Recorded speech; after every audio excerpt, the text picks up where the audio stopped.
Hey, I look pretty good as a cartoon, huh? Okay, here's what are you gonna need to make it a meatballs.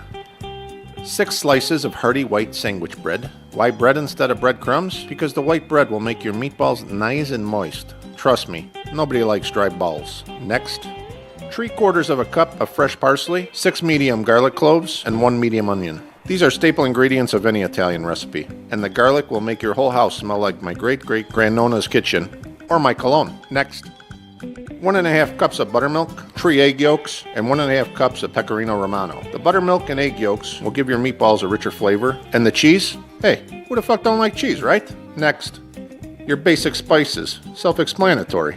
Next, the main event, what I like to call the trilogy of meat. 1 pound ground beef, 1 pound ground pork, and 1 pound ground veal. And for all you vegans watching this, remember that bread you saw in the beginning? Just eat some of that, you poor bastards. Next. Alright, I'm still trying to call in a couple of favors over here. I don't want to get whacked over a secret ingredient. You know what I mean? So let's just move on for now. Okay, so you want to core out the onion stems, because that's the part that makes you cry. And you want to be happy when you cook. No crying. So take them out. Big girls don't cry. They don't cry. Who's better than Frankie Valli? Nobody. Anyway, mince up that onion nice and nice and throw it in the bowl.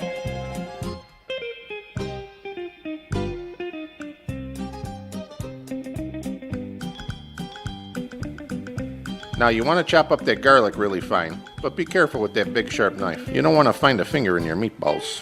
Which reminds me of a story about my Uncle Louie, who went missing a couple years back. They found a finger and other assorted body parts in some homemade sausage. But that's a story for another time. Alright, garlic in the bowl. Now heat up that skillet, cover the pan with the extra virgin olive oil, then drop in your onions and garlic and saute.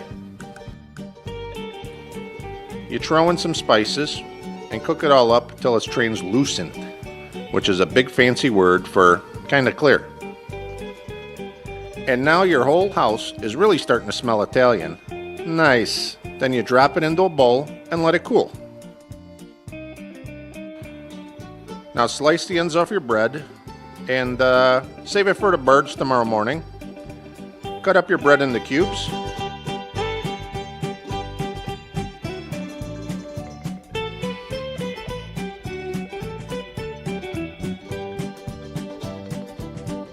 And into the bowl. Boom! Now we're going to chop up the parsley nice and nice. Oh, and by the way, you want to use the fresh Italian parsley, not that curly stuff. So mince it up nice and nice, and into the bowl it goes.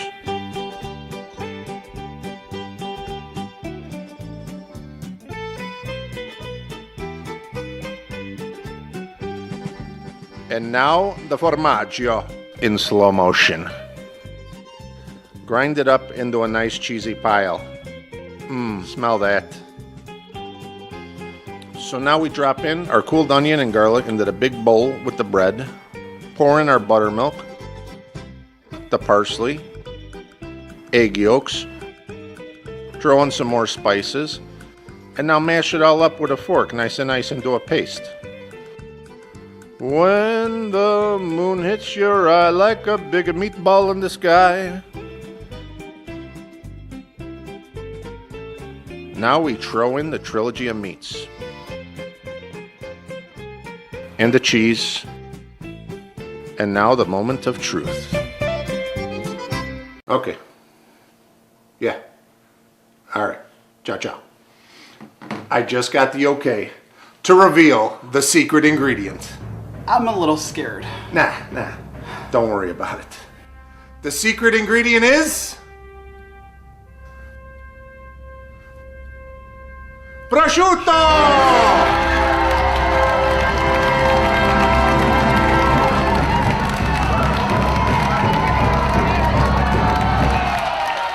Oh my God, what a thing of beauty. Hey, I had to pull a lot of strings to reveal this secret ingredient, but nothing's too good for you, the viewer at home. And for all yous out there who think prosciutto is just Italian ham, let me tell you something, punk. Prosciutto is the undisputed king of lunch meats, and that's that. So chop it up nice and nice, and into the bowl it goes.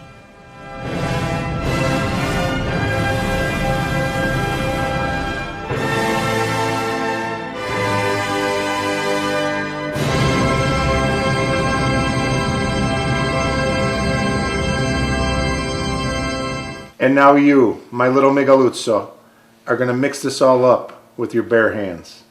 Dig in. My God, I'm so excited. Folks, here I go.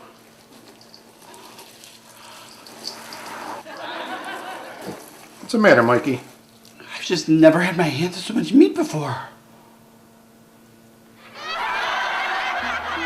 Ah, look at that. My little Migalutz is definitely a master handler of meat. And remember, always mix it with your bare hands to make sure all the ingredients are evenly distributed. Then form the mixture into a bunch of medium-sized balls. Come on, use your hands.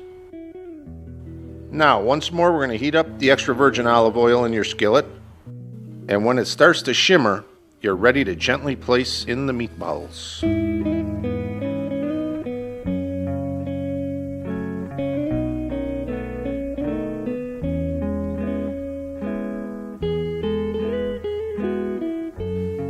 And remember, you want to keep turning the meatballs on all sides so they fry up evenly.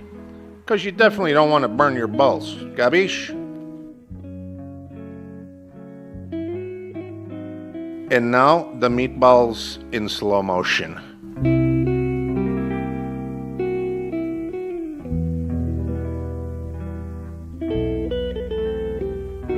You may ask, Mario, why all the jewelry when preparing the meatballs? Because in cooking, as in life, it's all about the presentation. So when the meatballs are crusty on all sides, take them out of the pan and place them on some paper towels to soak up the excess oil.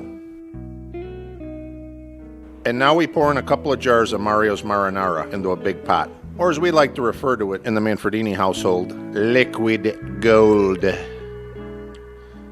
Let it simmer on low heat, then gently drop in your meatballs and let them cook another 30 minutes. Ba-boom!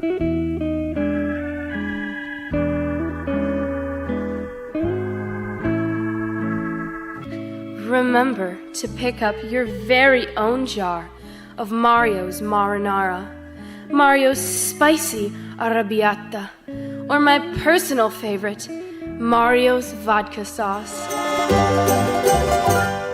When you walk in a dream, but you